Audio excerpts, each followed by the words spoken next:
What's up, guys? I am Garrett, And I'm Jabin. and it's Cross Country Comments. We are super excited. As you can tell, we are still in the same clothes. We Yep. just recorded. We wanted to do the first two back to back just because our schedules aligned very well to do that. And these are our episodes, so we want to have them ready to go, especially since we are uploading them literally one per day for the next week, Yep. until Friday. So we wanted to make sure we had them ready to go. So we are doing these back to back, as you like I said, same clothes, the whole deal. But we're super excited to do phase two because phase two is where Marvel tried to expand a little bit.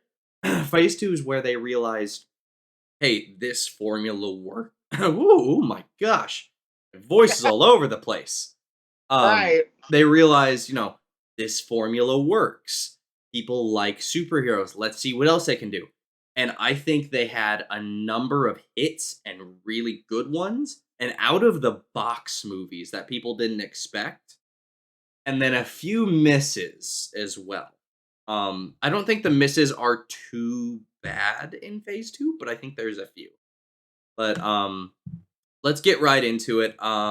Would you like to start or would you like me to start? I will let you choose. You started with Avengers, so I'll start with Iron Man 3. Okay. I don't have a lot to say about this.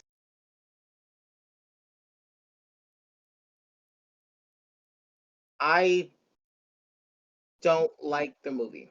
Okay. I know you do, but I don't like the movie. Um,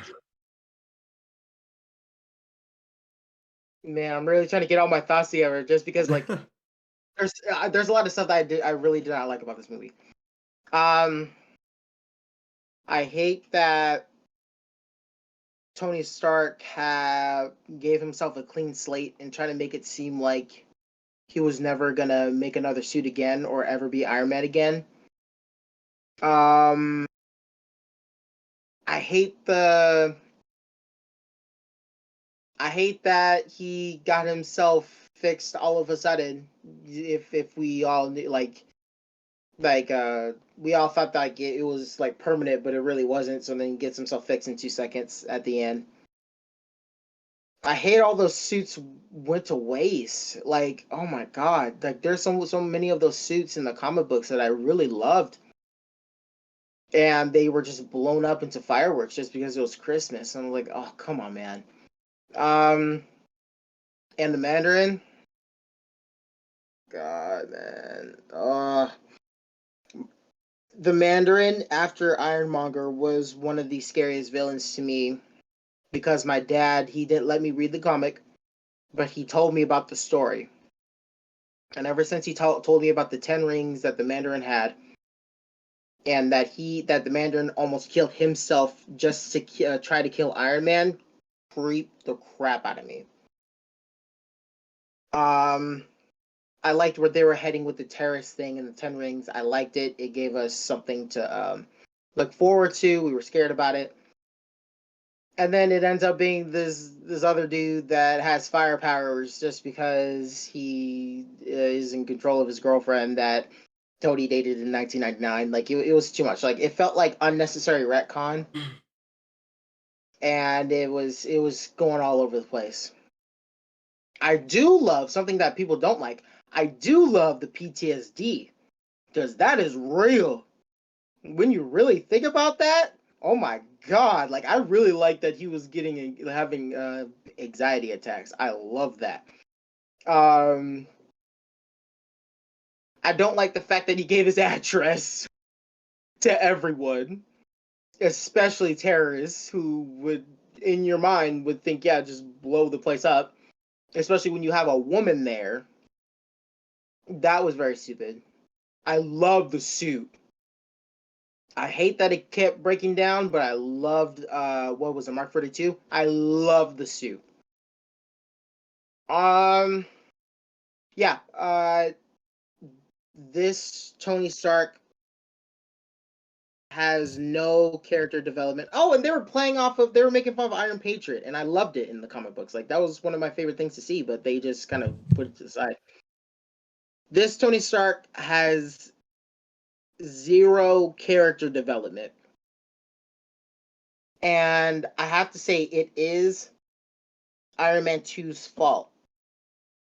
Iron Man 2 gave him such a huge character development jump to where I feel like they're like, okay, what does he have to learn now? And he, in this movie, I don't even know what he learned. You know what I mean? And I watched this movie 10 times. So I feel like he has no character development, and it was the same person throughout the whole movie. Like he did not change. The only thing that changed drastically was Pepper. She got a character development. She was going through the craziest stuff. Um yeah, I hate Trevor in this movie with a passion just because he messed up the Mandarin for me. And then little special effects things where they switched the eye of the bruising of Tony in the ship and all that.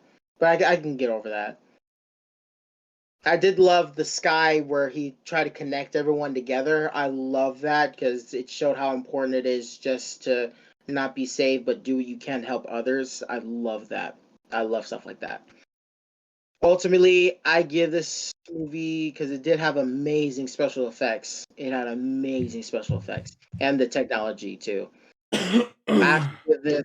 I have to give this a 6.5. I really did not like the story. Um, yeah, yeah, I don't think so. I feel like they should have focused on his PTSD more. I feel like they should have, like, they barely touched on his PTSD affecting other people. They barely did that with the suit grabbing Pepper, and then that was it. Um, yeah, and it kind of feels like what happened in New York was kind of just whatever. Yeah, yeah, not my thing. I can't do Iron Okay. Man 3. I can understand where you're coming from. That is a very reasonable viewpoint on it. And a very popular viewpoint as well. I will say a lot of people think that. And Mm-hmm. I'm not saying you're following the crowds. I'm just saying that's the same mindset a lot of people have at this movie. Yeah. Now I personally like it almost as much, if not slightly, no, as much or just slightly less than Iron Man 2. Okay. My actual number ranking may be different just because I have to rewatch these movies, but I'm going off of memory here. Um, so the reason I like Iron Man 3, and I didn't like it the first time I watched it, but well, because same reason they ruined the Mandarin, and I had done research on the Mandarin once I saw the trailer. I was like, "Oh, the Mandarin, what is he about?" Did research on him, and I was like, "This is a bad dude." And I was like, okay, see what they do.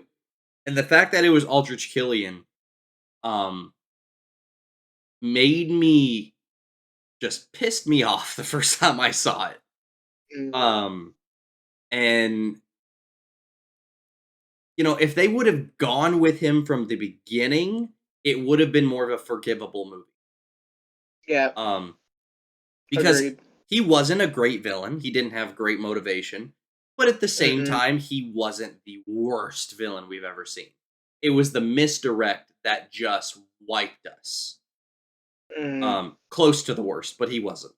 Um, but the reason I loved the movie or learned to love it is because one, the PTSD, like you mentioned, and I disagree with you. It does bring up what happened in New York. That's the reason he has the PTSD because he threw the nuke into space, and basically his PTSD was that, and the fact that he kept having flashes of himself like stuck in space, which Mm-hmm.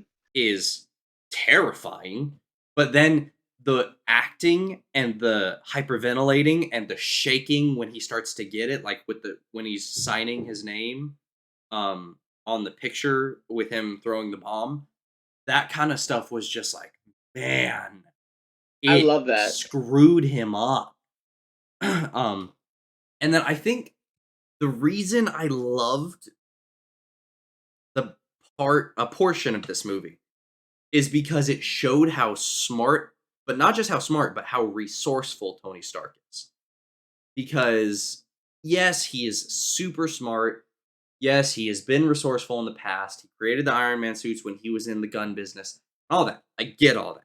But at the same time, he was resourceful enough to go to the hardware store and take out an entire building full of highly trained guards with ornaments, a nail gun, and one hand of his suit. Like, the fact that he's not superhuman, he's nothing like that. He is just a genius, a billionaire playboy philanthropist, if you would say so. Um, I don't think I said that line right, but we're gonna go with it. No, you did. So, You did. oh, fantastic. So, um, genius billionaire playboy philanthropist. That was it. Um, so I don't know. I just loved going into his mind and being like, okay, you don't have all your tech. You don't have all the money in the world. You have to stay hidden and you have to be quiet. What are you gonna do, Mr. Hotshot, who thinks he's the crap and announced his, address to the world? He's gonna make ornament bombs, is what he's gonna do. And I don't know, that was just I don't know. I just had never thought of Tony Stark being resourceful to that extent before this movie. And I feel like seeing that made me appreciate it so much more because it's something I didn't know that he could do or had in him for that matter. And then I mean, even resourceful when it comes to him and the boy getting attacked in the town by the two super powered people. Like, they were resourceful enough to use, what was it, like kitchen equipment to kill one of them, or to like fry one of them and sent the other one into a telephone pole. Like, they didn't have any high tech equipment for any of that. He was just that smart. And so I don't know. I feel like that just made me appreciate it much more. And then I mean, no one can argue the ending scene with like every suit just and you just see all these suits line up.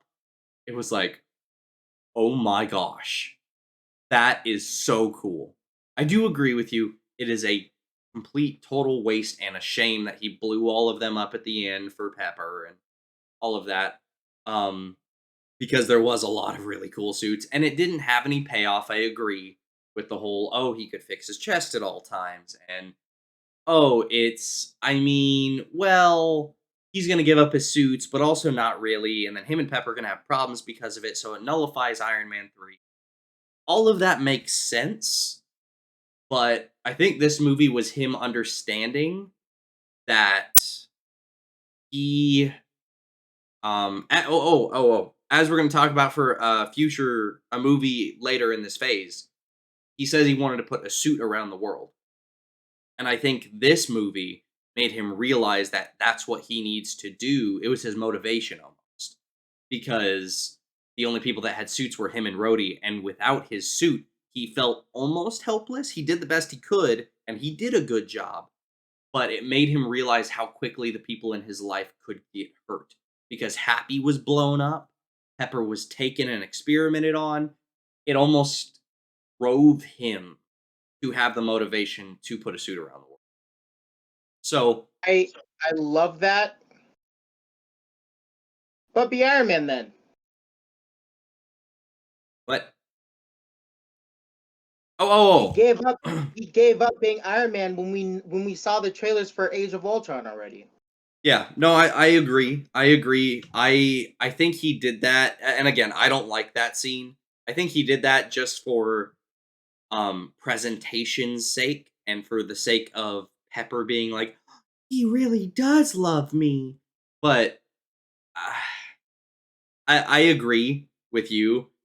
But at the same time, I feel like that is a thought that was placed into his head that he just needed to protect everyone. But he couldn't do it in that moment because Pepper was on the fence about him. And And yeah, that this is why I agree with you on that. Just the writing was horrible. If you're trying to protect someone, why bring a terrorist to your house to your woman? yeah, no, I agree. I agree. And that's why I'm saying I Why think his arc why put this kid in harm's way? that's why I'm saying I think in the arc of this movie it was he was super cocky and didn't care who he felt like he could take on the world. But the moment he didn't have his suits and had to be resourceful, that's when he was like, "Oh crap, people actually matter." And it's He was all he was already like that in Iron Man 1.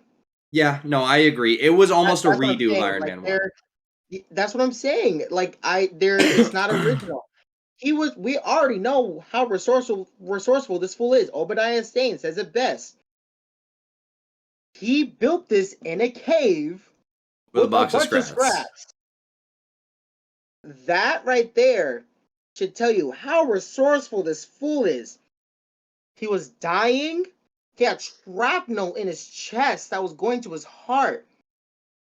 He built something to stop it. While doing that, he built a suit to escape and still has a recollection of, wow, my stuff is killing people. What can I do about it? And he thinks that a suit of armor around the world would help. And it does. That is both the premise of one and very less well done in three. I agree. I agree with that point of view. I think there were certain points in 3 that they did well, such as his resourcefulness taken in a different manner. Definitely. And I think the kid was funny. I liked him. Um, I mean, he wasn't the best part of the movie by far, but he was, he was all right. Yeah, he Um, was all right. and then just the other points I brought up. Not a perfect movie by any means, but definitely not my least favorite. Mm-hmm. I am going to give Iron Man 3, and we've harped on this for almost a little under 20 minutes, so we got to hurry the next few up. Yeah. But I will say I'm going to give the movie a 7.4. Okay. I didn't hate it. And one more thing before we move on. Another reason why I know this wasn't a good movie is because it wasn't made by the same director, John Favreau. True. Even Just though he saying. was in it. He was in it and he produced it. He did not write it and direct it like he did with the first two. Correct. So, okay, so we're moving on. So the next one, another bit of a controversial one. Thor the Dark World. Controversially and widely known as one of the worst Marvel movies in general to a lot of people. Um, so my thoughts on this movie, I liked Thor's character quite a bit. I liked, and I'm going off of pure memory here because it's been so long since I've seen it.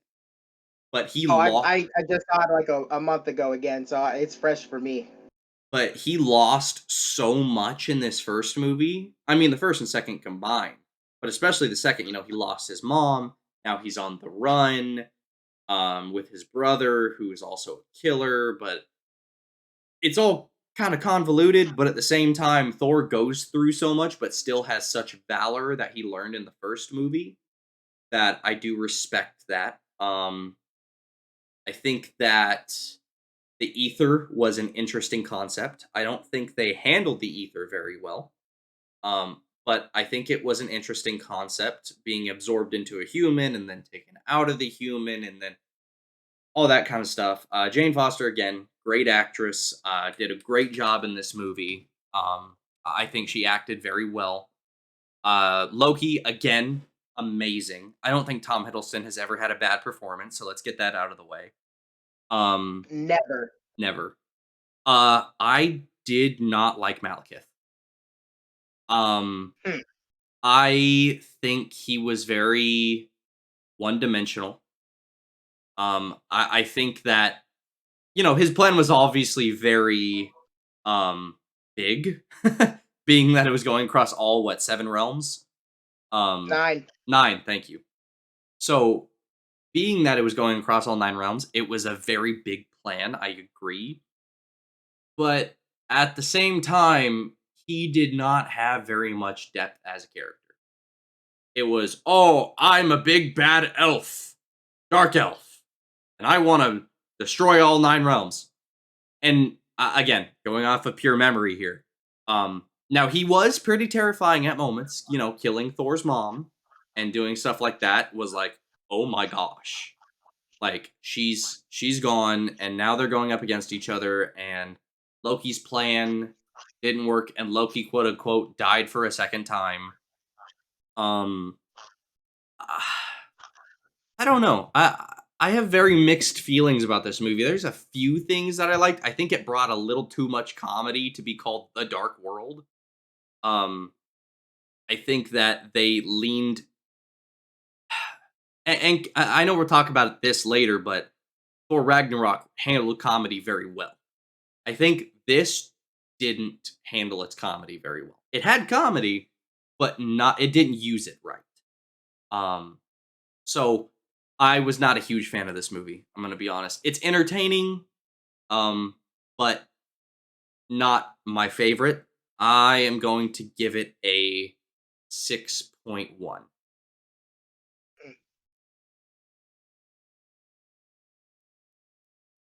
This is one of my favorite Thor movies of all time, and this is why. Oh. Yeah, it's up there for me. It's really up there. The Dark Elves.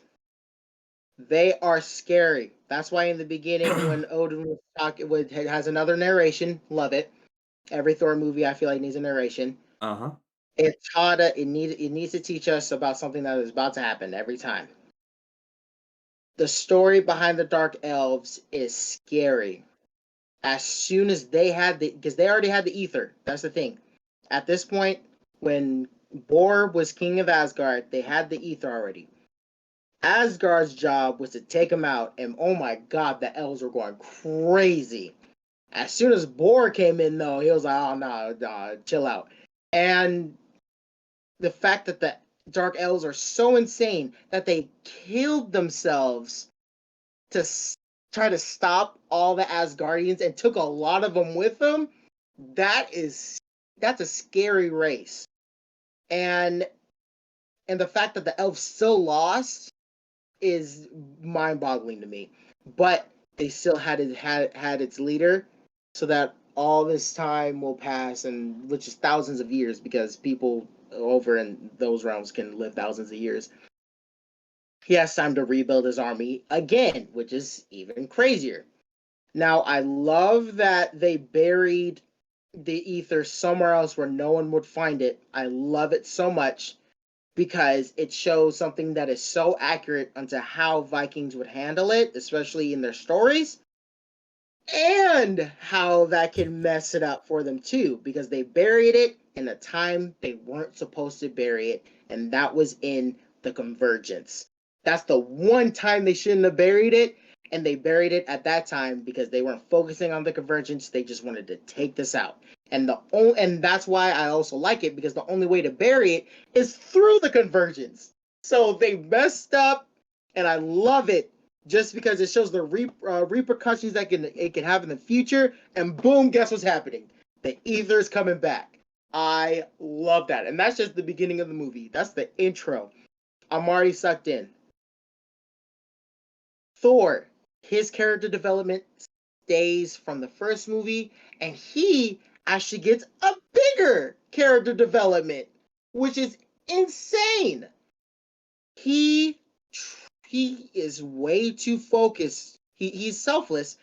He's way too focused on Earth right now, and it is distracting him from what he's supposed to do. Straight up, and I love that because it gives me something new to work with, and we still have the same Thor that we have.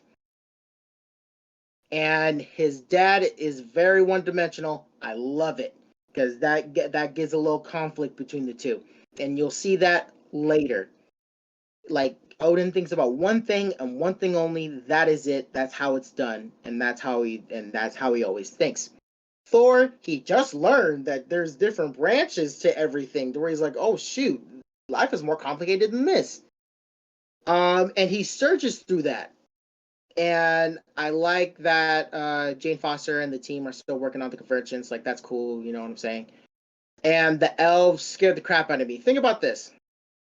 Heimdall can see everything. He sees this big ship coming. He's like, crap, I gotta get to work. He tears that ship up. It took everything that he could. He tore that up. He even smiled when it crashed on the Rainbow Bridge. And guess what?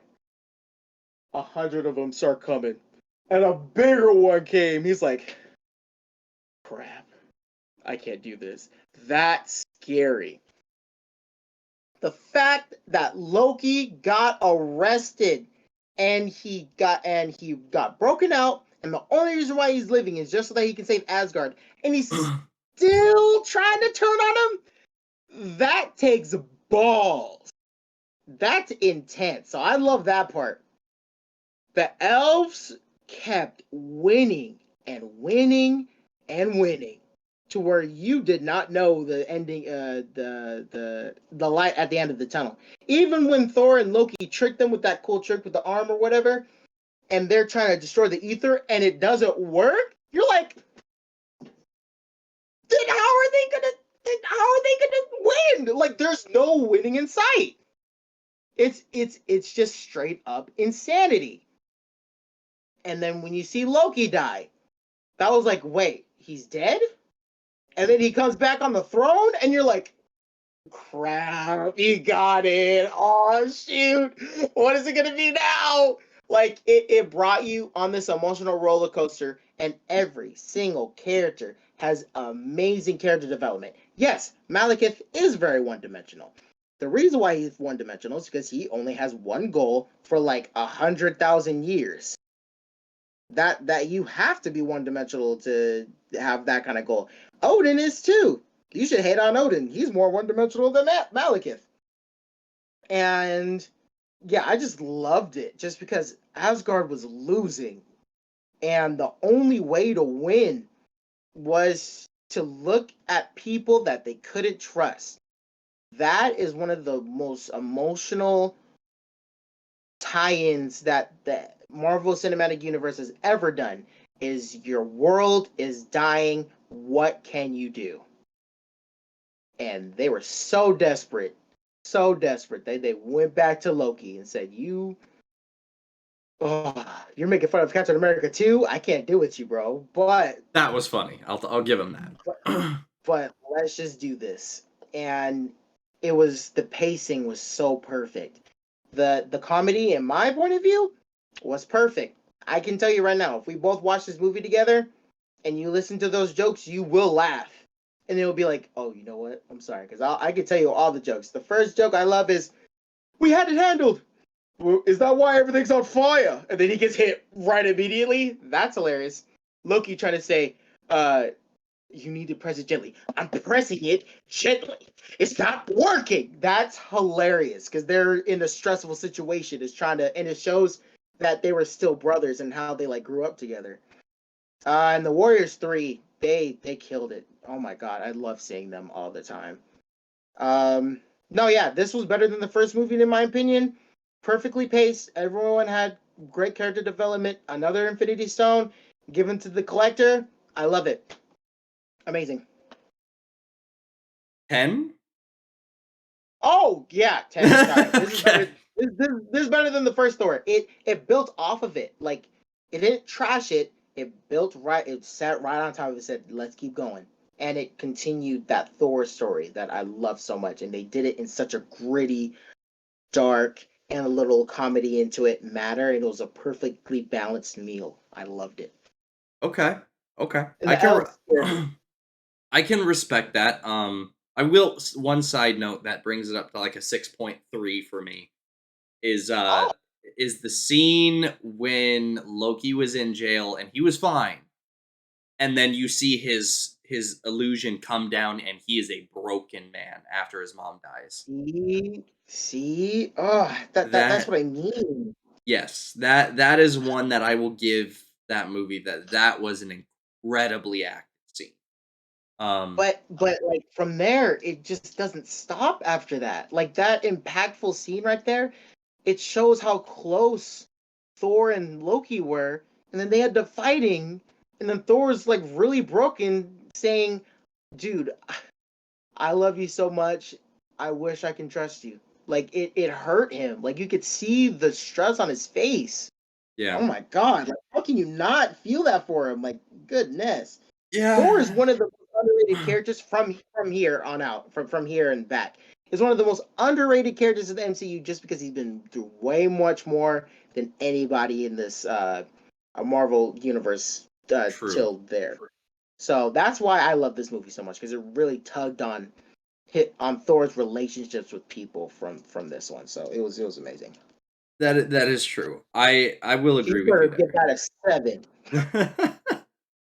So I will give a preface. The next two movies are in my top 3 MCU.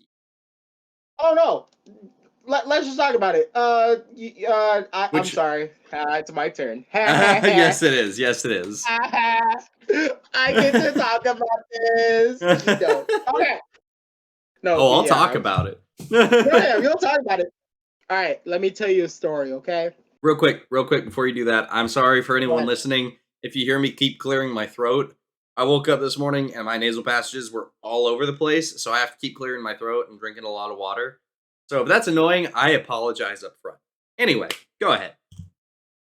No, you're good. So let me tell you a story.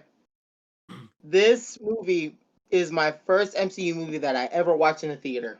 All right. Mmm. But here's the story. My my dad took me to see this movie. He was like, you know what, we're gonna watch the new Captain America movie. Let's get it. I said, all right, Dad, let's go. I'm not even gonna talk about the movie because we already know how glorious this movie is, okay? I'm gonna tell you the side effects of the movie. All right. We're done with the movie. I'm silent. I am on edge. I'm shaking. Okay? Mm-hmm. We go to Jack in the Box. My dad orders us food to go. This woman, you know how they open up the bags to like open them so you can put the burgers or whatever? Yeah. This woman opens the bag.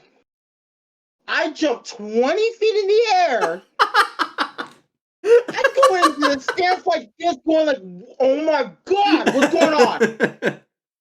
This was my fight or flight happening. I was about to kick some folks in the head. I was tense. My dad was dying from that point on because he said, wow, that movie affected you that much? I was like, I guess so. And then he told me the story of when he took my grandparents. My dad had a van and his window, the blinds Yeah. were broken. My grandpa after the movie was like, let's rip that thing off. My grandpa tries to rip it off and he's struggling, he breaks it. My grandma moves my grandpa over, says, move, wraps this thing, pulls the whole window out, breaks the van. This movie affects you. This movie changed everything that we knew about the MCU. Agreed? Agreed. This is when Captain America was my favorite Avenger from here on out. Once you see this dude in his spy uniform in the beginning of the movie, seeing him kick people off the boat, front flip, and throw the shield, whack him, and just throw knives at the dude's head, kick him in the face. For those of you listening and not watching, I think you passed out. It's a spy movie, and like, but it was like Captain America, and like, ugh. Oh my god! Oh my god! This is just such a good movie. Oh my god! This is easily in the top 3 of every single Marvel movie alive. In that top 3, I don't know where you would put it, but it's up there. This changed everything. The Russo brothers said, "Here, hold my drink." Ugh, So I could guess your rating on this one then. bro. I want to talk about every single scene in the movie. I'm not going to. 1,000,000. It's so good. Oh, I'm about to watch it right now. Yeah, I'll tell you what. After we record this, we'll do a watch party and we'll watch it together. Oh my god. Okay, please talk, because I'm just gonna Okay. keep having All right. spasms. All right. So when it comes to No. this movie, this was the first movie that I basically took my parents to go see, because this is when I had already gotten into comics and movies and all this stuff, and they were like, I mean, they had seen Avengers and all that, but they were like, yeah, I mean, it looks interesting. We'll go watch it. Also, he's passed out on his keyboard currently. So, we we went to go watch it, and it was the first movie. Well, first of all, I was freaking out the entire movie, just as Jabin is currently doing. So I was freaking out, and that was the first movie that we walked out of. And my dad, who is not a comic person, he's not a comic book movie person. He likes reality, not reality TV shows, but like um grounded TV shows. We'll put it like that. So Realistic. realistic. Thank you. So we walked out of there, and the end credits scene with Scarlet Witch and Quicksilver. We walked out of there, and he goes, "Okay, you." We went to go get pizza after that. He goes, "You need to explain that to me." And he asked me questions for the next hour and a half. Someone who does not like comic book movies asked me questions for an hour and a half, explaining Winter Soldier, explaining Quicksilver and Scarlet Witch, explaining why Hydra had invaded Shield, explaining all this. I was able to answer like 95% of his questions, but I like that showed me as a comic book lover. I was like, this is not just for us.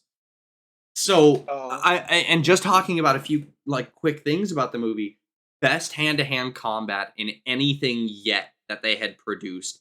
And in my personal opinion, the knife fight between him and Winter Soldier at Bucky is just like the knife dropping the knife, grabbing it and keeping going is some of the best hand-to-hand combat, not just in a Marvel movie, but in any movie I have ever seen. So it's only topped possibly by Shang-Chi, and that's just almost. So but it shows, like, the fighting shows character development. Like Captain America isn't just sitting around saving people. He actually took the Shield training and said, "Let's do this." yeah, Like, he actually you see him progress all of a sudden and be like, "Oh, because in the first Captain America movie and even in the Avengers, he fights well, but he does not know hand to hand. And he so just brawls." yeah, and it's very obvious that in that movie he had been training with Black Widow and Shield and that team to get better with hand to hand, which is why he can go hand to hand with Winter Soldier like it's nothing. I mean, don't get me Oh, wrong. He was struggling, but they were just going at it.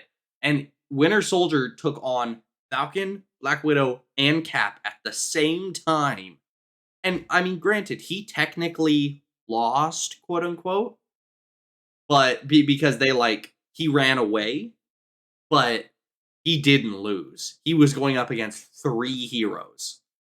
And so the hand to hand was amazing. The emotional storytelling between Bucky and his past and Steve with the whole "I'm with you to the end of the line," um, Hydra brainwashing him and Cap snapping him out of that at the last second. And he didn't even fully snap him out of it. In Civil War, you almost still see a little bit of it.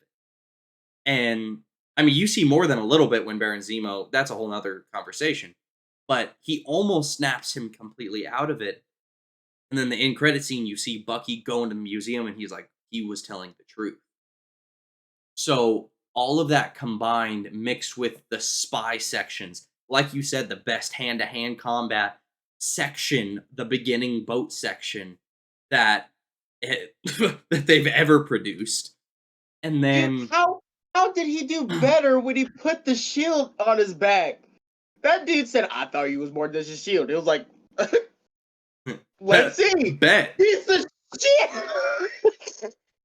So I can't. so Oh my the god! How did the he do better without the shield? I'm done.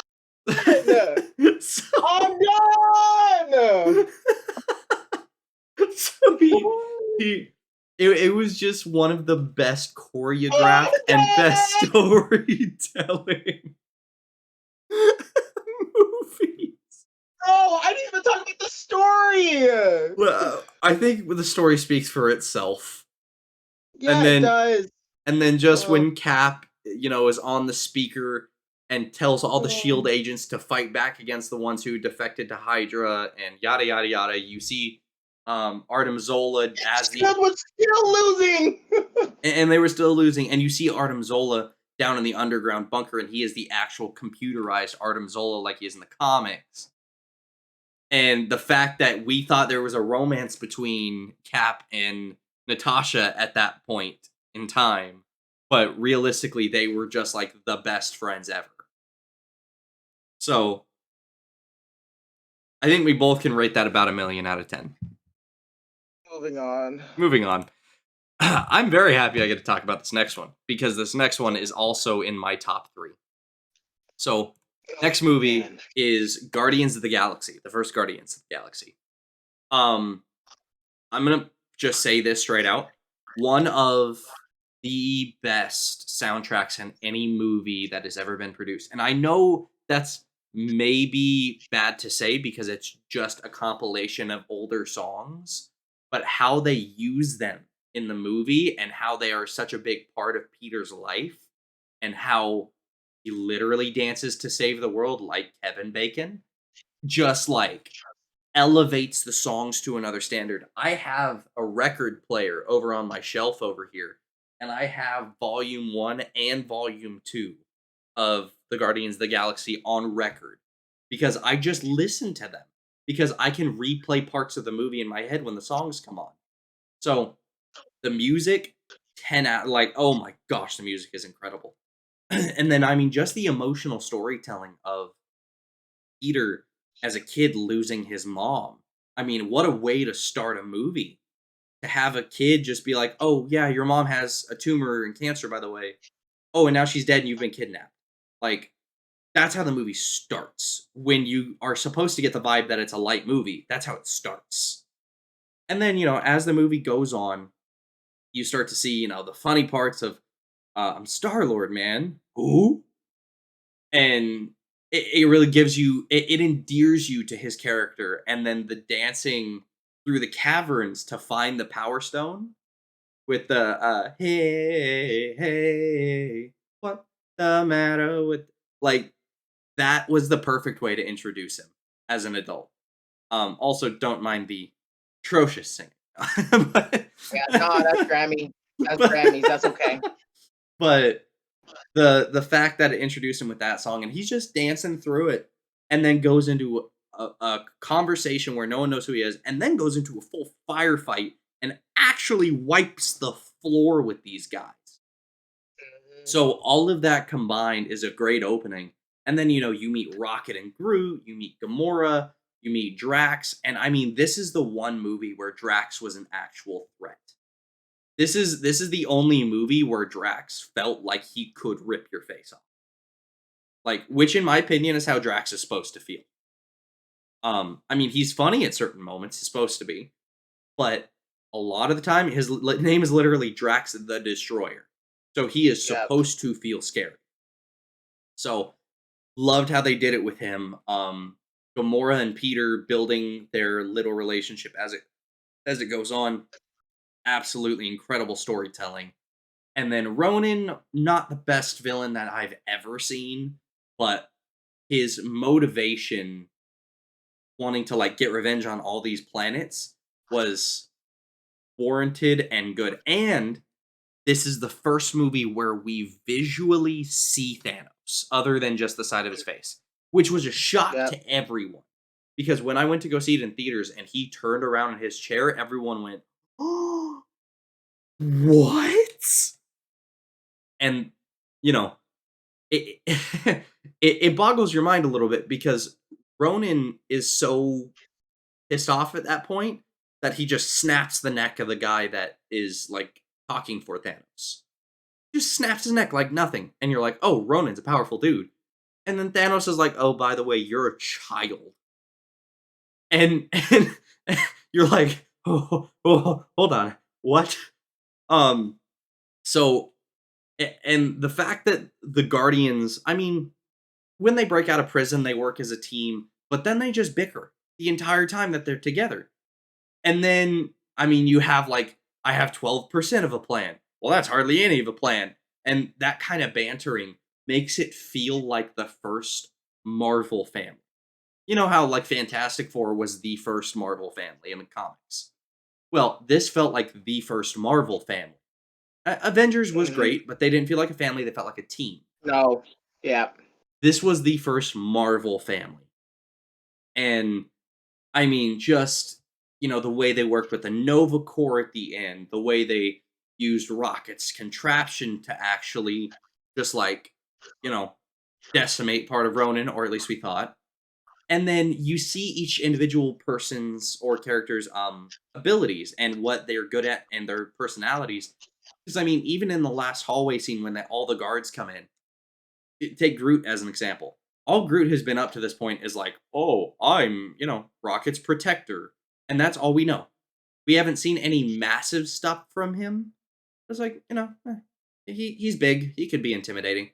And then he just shoots his arm through like 5 of them, smacks them against walls like 6 times, and turns around and just grins. And there's so much personality in each individual character, and the comedy beats are so on point on this movie. Like, Yeah. they do not miss with the comedy. It is so well put together.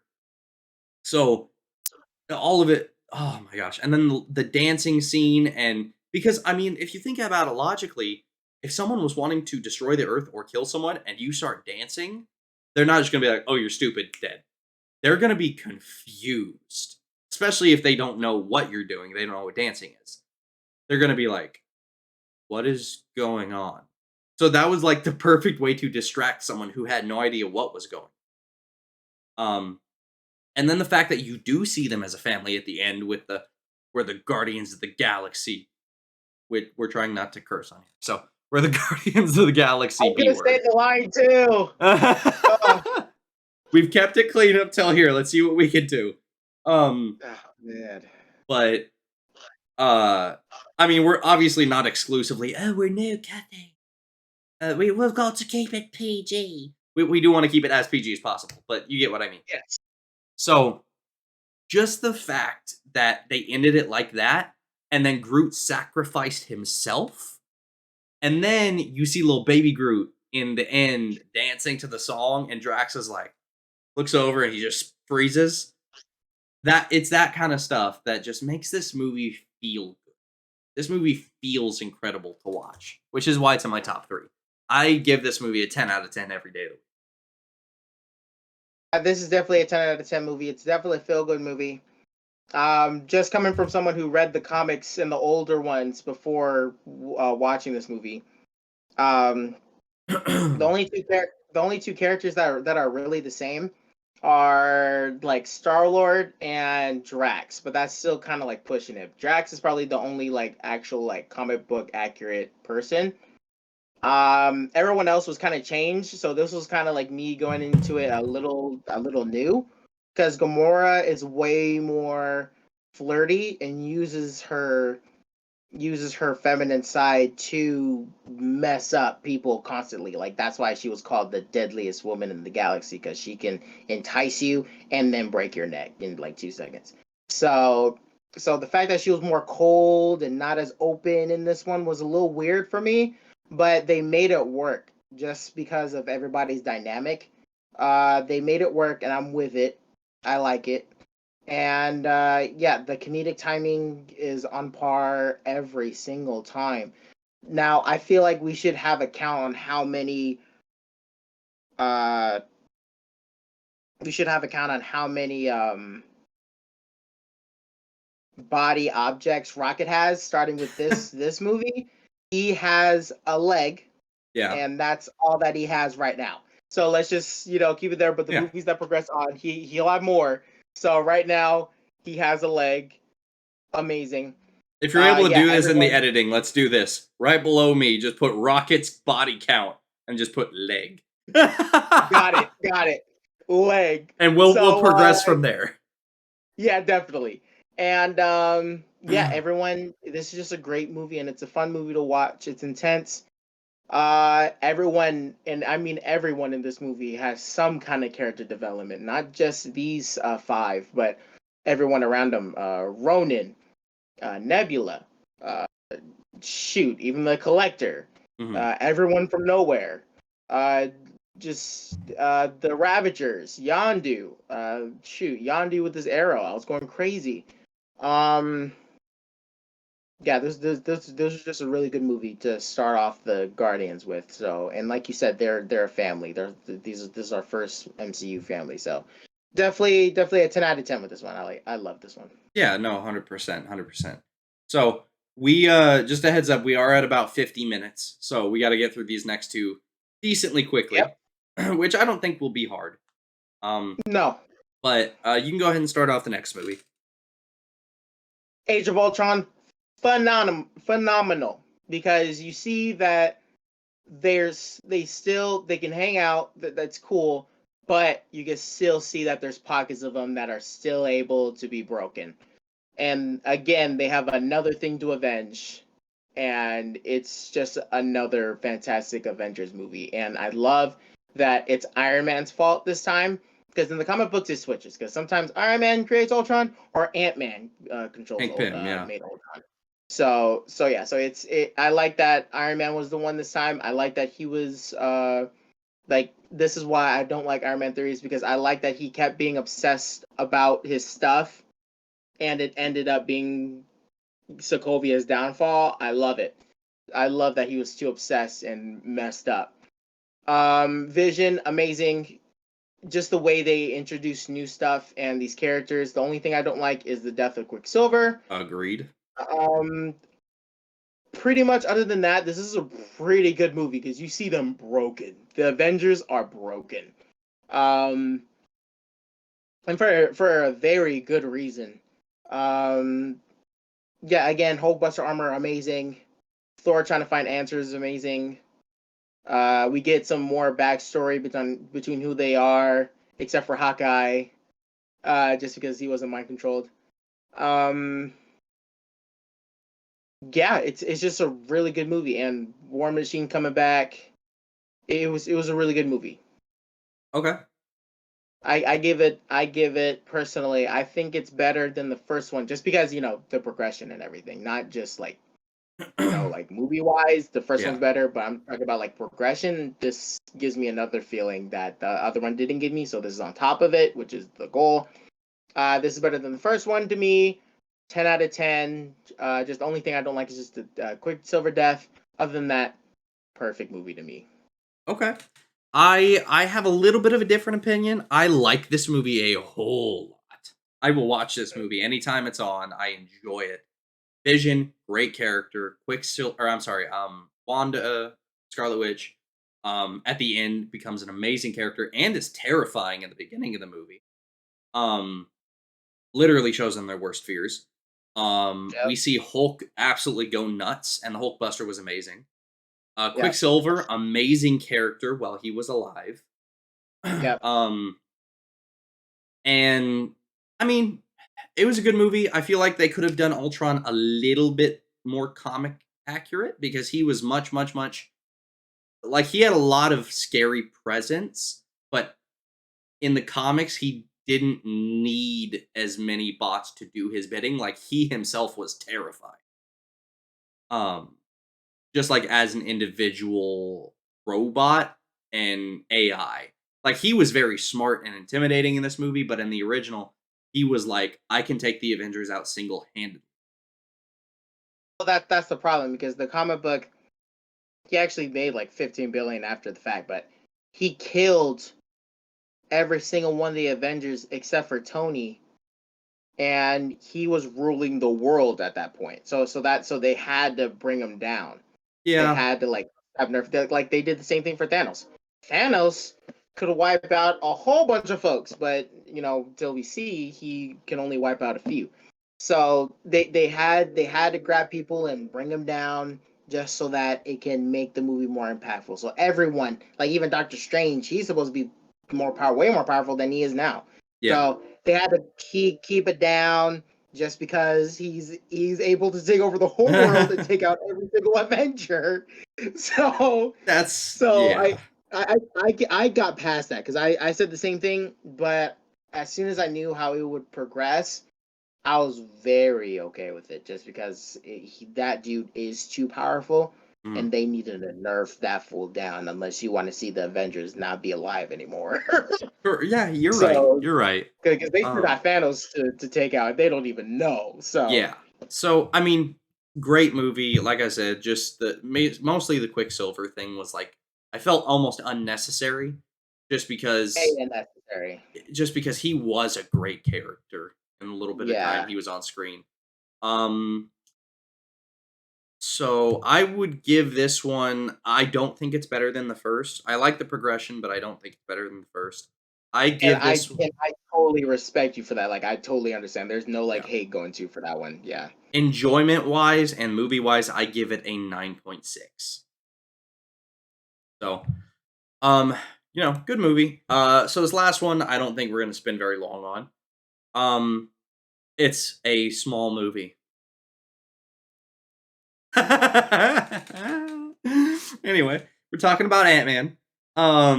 But it's so as far as Ant-Man goes, I enjoyed the movie. After Age of Ultron, which felt like it had a good ending, but at the same time, it was a very dark movie at certain points.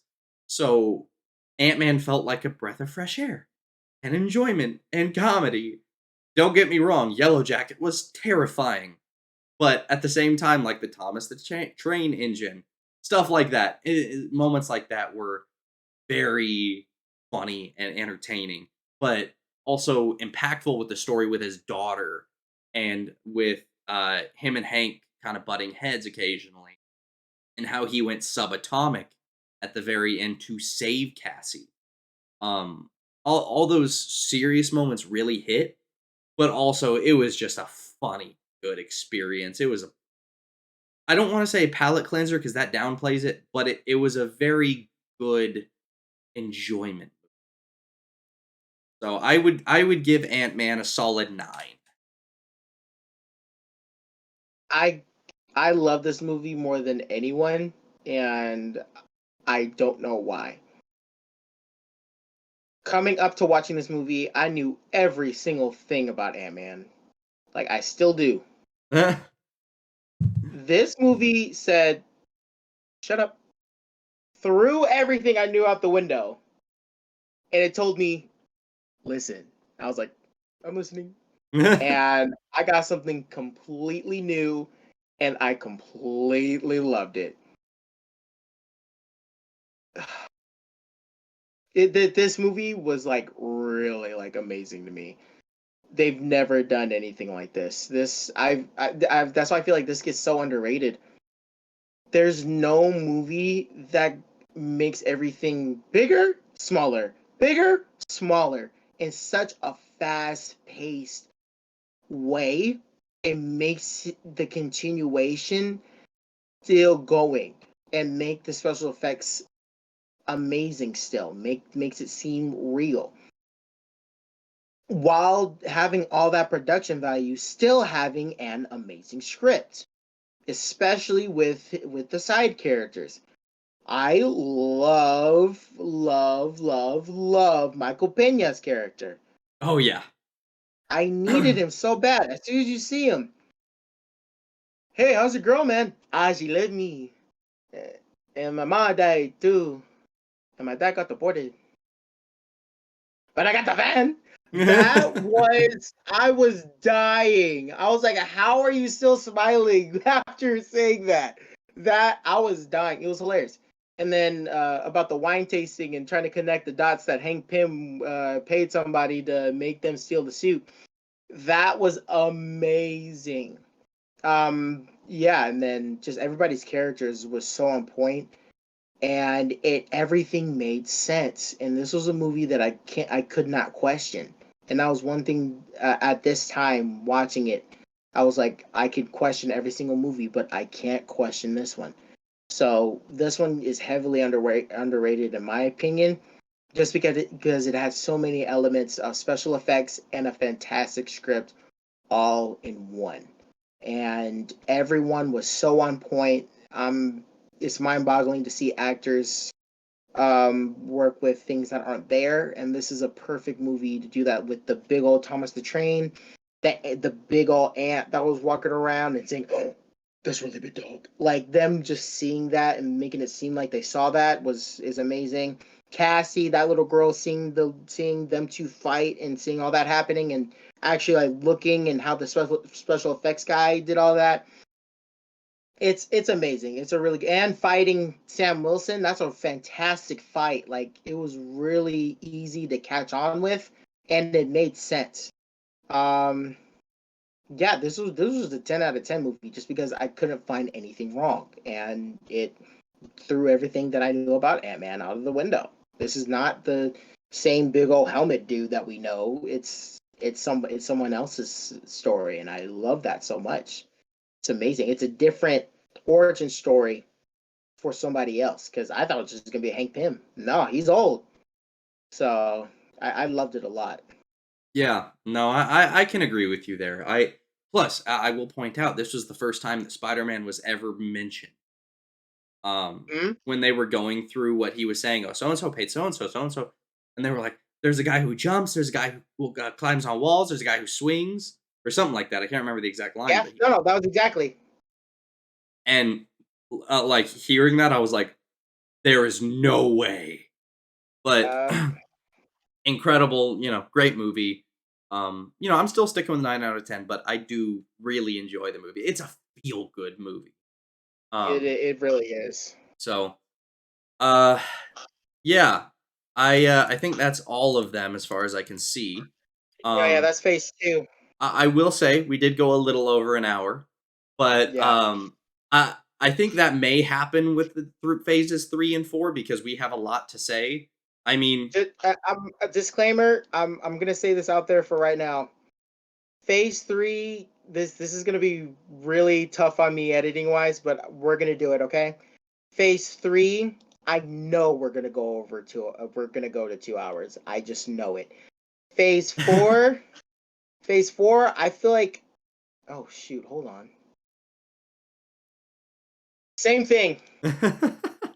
So let's just put everything when we do phase three and four. Let's just put everything out there, and I'll handle everything. Okay. We can do this. We can do that. Either that or we could split it up into parts 1 and 2. Yeah, Um, I mean that may be a little more digestible, but yeah, that's true. it's up to you guys, and it's also it's up to us to see how long we go, and then we'll decide from there. We don't want to Yeah, overwhelm you guys with content, but at the same time, we do want to give our full opinions without cutting them down. So, exactly. um, we'll talk about what to do, and we'll see how long it takes to record the others, and go from there. But phase 1 and phase 2 are done. I hope you guys did enjoy this one because we very much did, I think. Yeah. We spent 27 minutes talking about Iron Man 3. But That's great. but incredible time. Like I said in the last one yesterday, if you guys are listening to this on a podcast, we have a YouTube channel where you can actually see our faces while we're talking about this. And we'd love to hear your comments about some of the movies, what you think, what your opinions are, because these are just our opinions. What we think, what we love, what we hate, all of the above. So we appreciate it if you listen to the podcast, watch the videos, but we want to hear your feedback. And we appreciate all of the support. Right now, currently, as we're recording this, we only have 2 episodes out. The third one is going out um on Sunday. So we don't even know exactly how many people are watching or listening to this yet, but We know of a few, so anyone watching this or listening to this, thank you so much. It seriously means a lot. I mean, this is honestly just a passion project for me and Jabin, just because we enjoy talking to each other and talking and being crazy and laughing and talking about nerd stuff. And it seems like other people enjoy listening to it because, no, we're not putting on a show per se. We are talking and recording it. So, um, you know, obviously we try and keep it in timely standards. We're not gonna have a 3 hour video, but we do appreciate all the support and all the love that you guys just listening shows support. So thank you everyone so much for I was about to say watching and listening at the same time. Whoa, whoa, I know. whoa. Thank you for watching. Thank you for listening. No, that should be our new thing. Thank you for listening. That is so cheesy, and I want to do it now. We're doing it. We're doing it. We're Thank doing you it. for listening. Thank you for listening. Okay, it makes it sound like 3-year-olds, but I dig it. I know. All right, well, thank you guys for listening. Yes. All right, so we're gonna get going, but thank you guys, and we will see all of you next time. See you guys. See you guys later.